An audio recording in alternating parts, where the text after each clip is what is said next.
Já estamos de volta, a Redação Novo Tempo no ar para você, aqui pela rádio e pela TV Novo Tempo. E uma pesquisa elaborada pelo Banco Mundial aponta que Canadá, Estados Unidos e Austrália são os 3 primeiros produtores de lixo do mundo, os maiores produtores de lixo do mundo, todos com mais de 600 quilos por pessoa a cada ano. No Brasil, esse número diminui, são 383 quilos por pessoa, mas o crescimento está bastante acelerado. De 2003 a 2014, a geração de lixo aqui no país apresentou um aumento de 29%. É um número 5 vezes maior que o crescimento populacional nesse período, que foi de 6%. Segundo o IBGE, imaginando uma família típica brasileira, que é formada aí por 4 pessoas, se essa família de 4 pessoas morasse numa casa de mais ou menos aí 60 metros quadrados, precisaria de mais 3 casas iguais a essa para guardar de forma compactada o lixo que essa família produziria durante toda a vida. É só uma ilustração para ver o quanto de lixo a gente produz. É muito lixo, né? Mas eu posso fazer uma comparação? Pode. Compare. Pode. É o seguinte, eu acho que o grande problema, e fazendo a comparação, eu faço com consumo de calorias, por exemplo. Qual é o grande problema de você... vou colocar a pergunta da seguinte forma. É um problema você consumir muita caloria? Depende. Mais uma vez, nós estamos igual na notícia de economia. Depende de como é o seu metabolismo. Exatamente. Por quê? Porque se você consome muita caloria e não gasta essa caloria no lugar certo, vai ser um problema. Por quê? Senão você vai ficar com calorias sobrando pelo resto do seu corpo e vai ser ruim para a sua saúde. Eu acho que com lixo é a mesma coisa. É um problema você produzir muito lixo? Depende. O que é que você faz com esse lixo? Você recicla esse lixo? Você faz com que esse lixo se torne de alguma maneira algo bom? Ou você coloca ele numa cadeia onde ele volta a ser reutilizado de alguma maneira, seja, sei lá, como adubo, ou você usa isso como fonte primária para algum novo produto, etc., pelo caso da reciclagem, tudo isso depende, porque se você só produz lixo e depois você joga ele lá num montão lá para ficar fedendo, aí realmente você tem um problemão. Agora, se você produz muito lixo, mas você reutiliza esse lixo de alguma maneira, aparentemente isso não é um problema. E digo mais ainda, ô Leite, não só a gente tornar isso reutilizável, jogando isso num lixo reciclável, mas a gente também economizando isso em casa. Por exemplo, papel. Eu acho que talvez em casa a gente não consuma tanto assim, né, imprimindo inúmeras folhas, mas às vezes no trabalho a gente faz isso, né, principalmente na nossa profissão, a gente precisa imprimir os textos e tudo. A gente pode reutilizar esses papéis como rascunho, tornar isso bloco de notas e tudo mais. E eu vejo muito, mas muito por aí, você imprimiu ali aquele lado, você usou aquele texto, e muita gente descarta isso no lixo literalmente. E aquelas folhas poderiam ser usadas, o outro lado, né, o verso, no caso, que está branco, para outras funções. Por exemplo, sei lá, um outro exemplo aqui doméstico, vidros, né, que a gente às vezes usa para coisas culinárias, conserva, sei lá mais o quê. Muita gente compra, ao invés de aproveitar, sei lá, de um vidro de azeitona, entendeu? Você lava e vai reutilizar isso em casa. Por quê? A gente consome muito, né? E quanto mais você consome, obviamente, mais lixo você vai ter. E se a gente souber também economizar, inclusive nisso, a gente poupa o planeta. Eu sei que é bonitinho a gente falar aqui e parece que é um pouquinho, né, em vista de grandes lixos que são descartados aí pelas indústrias. Mas é uma maneira de a gente fazer a nossa parte, né? Eu acho que esse assunto do lixo, tem esse assunto que o Leite falou de o que pode ser aproveitado, até tem um dado aqui, ó. 30% de todo o volume de lixo que a gente produz aqui no Brasil, isso segundo a Abrelp. Abrelp, né, Leilane? A Abrelp é a Associação Brasileira de Empresas de Limpeza Pública e Resíduos Empresariais. A gente produz, em média, 78 milhões de toneladas de lixo, dos quais 30% poderiam ser reaproveitados. Mas o que é reaproveitado é 3%. Então, 30% pode ser reaproveitado? 30% e 3% é aproveitado. Agora, Nossa, a Leilane usou uma expressão aqui que eu achei muito interessante. Leilane, nossa produtora aqui do Redação Novo Tempo. Porque se chamou Leilane, Leilane, né? Do nada, né? Invocou. E ela falou o seguinte, o que acontece com o lixo? A gente joga fora, ali, coloca na rua e o lixeiro passa e leva embora, ou quem mora em condomínio tem uma portinha ali que você joga o seu lixo e parece que é um lugar mágico onde você deixa algo que você não precisa mais e ele desaparece para sempre. Porque a gente não tem esse contato, né? A gente não tem contato com o lixo. Mas tem um detalhe também que é muito importante a gente lembrar, que é o seguinte, não é só uma questão de consciência pessoal. De repente eu posso fazer a minha coleta seletiva, né? Meu descarte seletivo, né? Então, coloco bem certinho o que é vidro, o que é plástico, o que é papel, etc. Se eu fizer isso e o município onde eu moro não tiver uma coleta seletiva, não adianta nada, entendeu? Você pega... E isso acontece em muitos municípios brasileiros. Então, principalmente condomínios, eles têm isso tudo bem separadinho, né? Aqui é o lixo orgânico, aqui e tal. Alguns, né? Não são todos os condomínios. Mas, assim, pelo menos aqui em Jacareí, nos 2 condomínios que eu morei, tinha isso. Só, não sei como acontece o lixo aqui em Jacareí, mas em cada município é de uma forma. Chega lá, mistura tudo e pronto.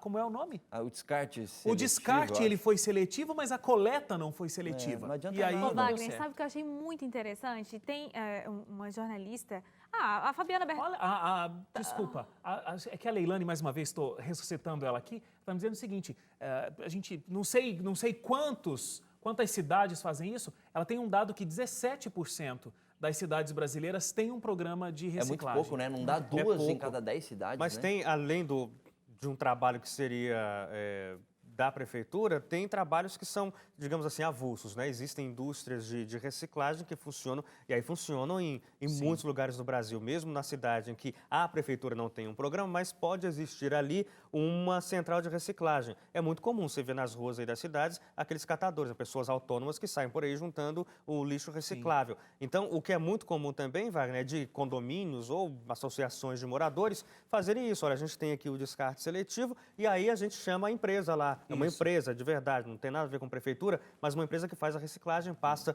uma vez por semana e recolhe isso e leva para poder reaproveitar. Agora, esse número é tão... Desculpa, porque a Suzane tinha uma coisa para dizer sobre a Fabiana Bertotti.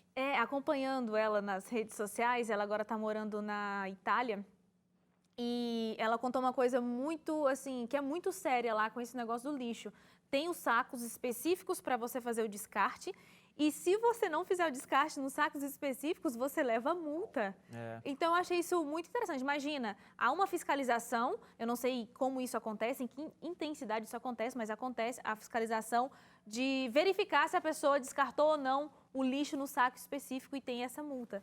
Então, para você ver assim, né, a preocupação que se tem lá com isso. Agora, é uma coisa importante isso que a gente está falando, e realmente existe uma preocupação, parando para pensar do ponto de vista do poder público, em relação a isso. Só que é novo, né? Se parar para pensar, o Plano Nacional dos Resíduos Sólidos entrou em vigor só no final de 2014.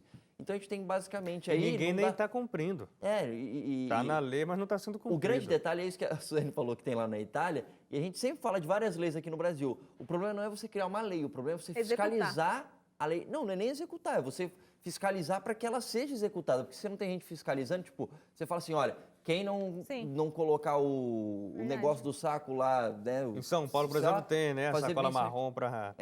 Se você não fizer isso, você vai levar multa. Beleza. Quem é que está vendo se vai levar multa ou não? É como a multa estipulada em algumas cidades, Rio de Janeiro e São Paulo, eu me lembro que tem, de o descarte de lixo na rua. Sei lá, o camarada está andando na rua e joga um papel de bala. Está na lei que não pode, que é para levar multa. Quando a lei foi instituída, aí havia várias multas acontecendo todo dia, porque tinha fiscal na rua cuidando. Mas depois que o tempo passa, o fiscal tem mais 327 mil coisas para fazer. Vai ficar andando atrás de pedestre na rua para ver se o cara vai jogar lixo ou não vai. É esse tipo de coisa que o Leite falou. Deveria acontecer, mas deveria ser, mas a carga de trabalho é tão grande que, o papel de bala deixa para depois. Vou cuidar ali da empresa que está jogando óleo no rio. Outra coisa que eu acho que vai muito além, e essa está mais difícil da gente fazer de maneira individual agora falando, né, e bem particular, é o consumo. O consumo em excesso, ele gera mais lixo. Com certeza. E a gente tem muito isso de descarte, né? A gente troca de aparelho. A gente falou disso recentemente, né? É roupa, é tudo. Enfim, quanto mais a gente consome, mais lixo a gente vai gerando. Essa consciência a gente realmente não tem. Como o Wagner disse, eu achei muito relevante você falar sobre isso, porque eu sempre penso mais ou menos assim, quando a gente não está próximo de uma realidade, a gente não enxerga aquilo. Como a gente não está próximo do lixo, a gente não vê o lixão, a gente não vê isso degradando o nosso meio ambiente, não vê toda a desgraça que isso traz, Então, a gente não tem muito essa noção. E da mesma forma você está falando sobre o consumo, a gente não consegue ver uma deficiência da matéria-prima, né? Não. Você falou do gasto do papel, eu não estou vendo as árvores diminuindo lá na minha casa e aí daqui a pouco eu não tenho... Entendeu? Não é por aí, né? E esse consumo, ele gera o uso de matéria-prima, que às vezes são recursos muito finitos, né? Querendo ou não, em algum momento isso veio da natureza, né? E além disso, da gente ter consumo em excesso, a população vai aumentando, a gente precisa comer mais, a gente acaba gastando mais, tudo é muito descartável e a gente ganha mais dinheiro e vai gastando, enfim, vai acumulando lixo. Tem muita gente que realmente não cuida do meio ambiente. Tá, e uma das poucas coisas que eu acho que eu posso dizer assim no Brasil que funciona é o IBAMA, porque eles têm uma fiscalização muito boa, pelo menos no interior, assim, e por já viver em zona rural e tudo mais. Só que a gente, mesmo assim, com o IBAMA e tudo, a gente vê muitas pessoas que ainda não têm essa consciência de fazer um reflorestamento, de realmente cuidar do meio ambiente. E quando a gente tem essas temperaturas elevadíssimas e algumas catástrofes naturais, a gente também não pensa que isso tem a ver com erros que a gente comete, né? Não cuidando do meio ambiente, enfim. Deixa eu trazer um número, a gente falou sobre a gente não vê o lixo, a gente não tem o contato com o lixo. Ainda dados dessa Associação Brasileira de Empresas de Limpeza Pública, a ABRELP, Brasília tem o maior lixão da América Latina, é o lixão da Estrutural. Ele ocupa uma área de 2 milhões de metros quadrados e tem 50 metros de altura. Se ele for desativado hoje, ele vai levar 30 anos para conseguir fazer a recuperação do solo dessa área. Então, é um espaço que a gente pode falar sobre meio ambiente e futuras gerações que usariam esse espaço, esse terreno. Só falando da questão de consumo consciente, né? A Suzane levantou aqui o ponto, é que é difícil para o ser humano de hoje, da maior parte dos países, a gente ter um consumo mais consciente. Sabe por quê? Porque é contrário à forma como o nosso sistema econômico ele é pensado. Então, a gente precisa consumir para manter emprego, para manter indústria e tudo mais. Então, você sempre tem que estar consumindo. Tanto é que quando você não consome, as pessoas olham meio estranho para você. E eu falo por mim mesmo uma coisa que, tipo, toda vez que eu falo para as pessoas, tem gente que fala assim, nossa, mas como assim? Na minha casa eu ainda tenho uma TV de tubo, é a única TV que eu tenho em casa. Isso é para o consumo consciente? Por isso você não tem outra? Não. Porque não usa muito televisão. Tudo bem, mas é que eu não uso, mas se você para pensar no dia a dia... Tá funcionando, mas a maior parte das pessoas vai falar assim para você, cara, mas aí ó, tem um monte de lugar que tá acabando o sinal analógico, vai vir digital, troca a televisão. Aí eu falo, não, mas é só comprar aquele set-top box que transforma o sinal analógico, pega o digital e joga e tal. O cara, não, mas você vai gastar com isso, já compra uma televisão nova. O que eu vou fazer com essa televisão de tubo que eu tenho? Vou jogar fora? Vou jogar no lixo? Eu não vou manter em casa, entendeu? Então, mas é lógico, eu estou dando um exemplo de uma coisa que eu faço. E tem outras coisas que eu não faço, mas eu estou dizendo assim, hoje a gente é incentivado constantemente a estar comprando coisas novas. É o carro novo, é o aparelho de celular novo, é a televisão nova, enfim, é um monte de coisas novas. E isso é porque, assim, se você não consumir, olha, pode ser até ruim para você ficar defasado, ou é ruim para a economia do país. A gente estava falando de economia agora há pouco. Então, assim, é meio contramão a gente falar de consumo consciente dentro de uma sociedade consumista. As duas coisas, elas não convergem, elas são contrárias. Então, é meio complicado a gente poder falar isso. Não que não seja verdadeiro e importante. Leite, você me fez lembrar uma vez, ainda na faculdade, né, fui fazer uma matéria sobre lixo e tudo mais, aí fui visitar uma empresa e aí o moço me mostrou uma sala, um quartinho assim, cheio de computadores daquela empresa que já foram descartados, que não servia nem peça para ser utilizada, tudo aquilo era lixo. E eu fiquei pensando, gente, para onde que vai tudo isso? Tem um país na África que recebe, já viram nisso, né? Não me lembro agora qual é o país na África que recebe lixo do mundo inteiro. É o lixão tecnológico. Vão geladeiras, televisores, computadores, tudo que não presta mais de vários lugares do mundo. São colocados em containers, containers transatlânticos, e chega lá para descartar. Esse assunto passa pela nossa conscientização, passa por políticas públicas, passa por várias esferas e cada um pode fazer a sua contribuição de repente, né? Agora, a gente precisa encerrar esse assunto para falar aqui a nossa última notícia. Sim. E olha, é muito interessante. Uma merendeira de 39 anos, a Luana Coutinho, ela concluiu o curso de mestrado em julho desse ano, enquanto trabalhava na cantina de uma escola estadual no final de agosto.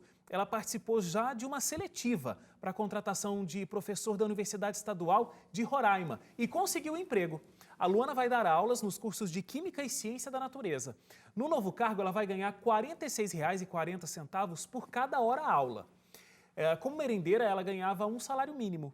Numa entrevista, ela disse o seguinte: é uma grande conquista. O meu primeiro emprego foi como professora já no nível superior. Eu estou muito feliz e me preparando bastante para as aulas. Parabéns para a Luana. Muito legal, legal. Muito Até bom. isso mostra que, tipo, você tem que tentar aproveitar cada segundo do seu tempo, né? Mais importante do que o seu dinheiro é o seu tempo, porque isso vai fazer toda a E essa é a diferença. sua filosofia de vida, né, Leite? Sempre. Não perde tempo. Gente, um abraço para vocês até a semana que vem. Até semana que vem. Tchau, tchau. Tchau.